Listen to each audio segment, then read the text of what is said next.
বিসেফ সাধারণত সেফ ফুডের বিষয়ে আলোচনা করে সর্বক্ষেত্রে এবং ফুড সিকিউরিটির বিষয়টা নিয়েও, যেহেতু দেশে বন্যা হয়ে গেল এবং দেশের একটি বৃহত্তম অংশ বন্যায় আক্রান্ত হয়েছে, সেখানে আমি বিশেষ কিছু বলতে চাই পশু সম্পদ নিয়ে। কারণ বন্যা পরবর্তী সময়ে পশু সম্পদের যত্ন কী হতে পারে।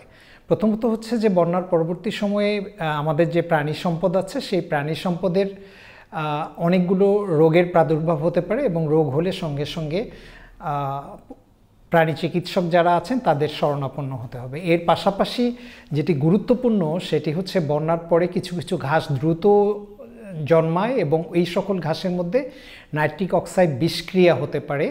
আমরা যখন গবাদি পশুকে বিশেষ করে দুগ্ধজাত এবং মাংস জাতীয় গবাদি পশুকে আমরা অনেক সময় সবুজ ঘাসগুলো খাওয়াতে চাই, এই ঘাসগুলো বন্যার পরে যেগুলো দ্রুত বর্ধনশীল ঘাস, এগুলো কেটে সরাসরি খাওয়ানো যাবে না।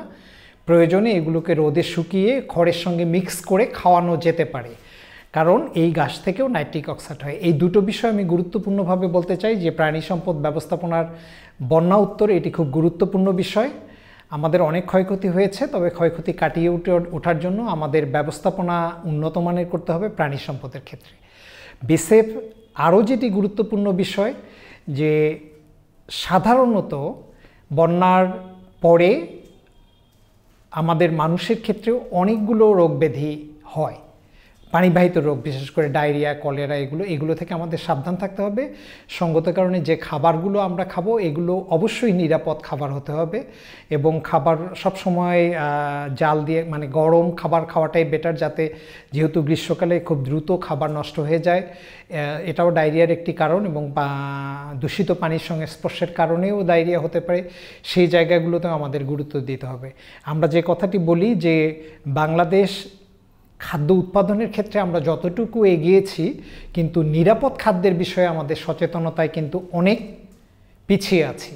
তো নিরাপদ খাদ্য যেটি শুরু হয় খাদ্যের উৎপাদন ব্যবস্থা থেকে একেবারে টেবিল পর্যন্ত সমস্ত ধাপে ধাপে এই নিরাপদ খাদ্যের যে বিষয়বস্তুগুলো আমাদের জ্ঞান অর্জন করে করে সেইভাবে নিজেদেরকে তৈরি করতে হবে। তা না হলে বন্যা উত্তর সময় এবং সাধারণভাবেও খাদ্যের সুষম খাদ্য এবং নিরাপদ খাদ্য এই দুটোকেই আমাদের কালচারাল প্র্যাকটিসের মধ্যে বা আমরা যেভাবে নিজেদের খাদ্য গ্রহণ প্রক্রিয়া এই জ্ঞান অর্জনগুলো করতে হবে।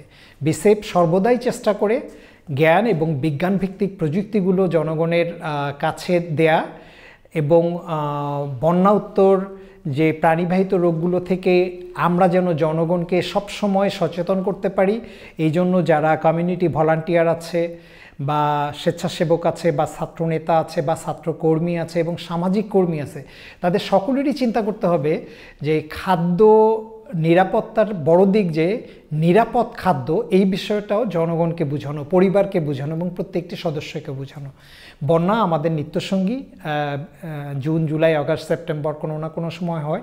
এবার ফেনী, চট্টগ্রাম অঞ্চল, নোয়াখালী অঞ্চলে অনেক বেশি হয়েছে, তাদের জন্য আমরা মর্মাহত এবং অনেক ক্ষয়ক্ষতি হয়েছে, কিন্তু আর যেন কোনো ক্ষয়ক্ষতি না হয় সেই জন্য আমাদের প্রস্তুতি নিতে হবে। সকলকে বিসেফের পক্ষ থেকে ধন্যবাদ যে আমরা যেন নিরাপদ খাদ্যের কথাটা ভুলে না যাই।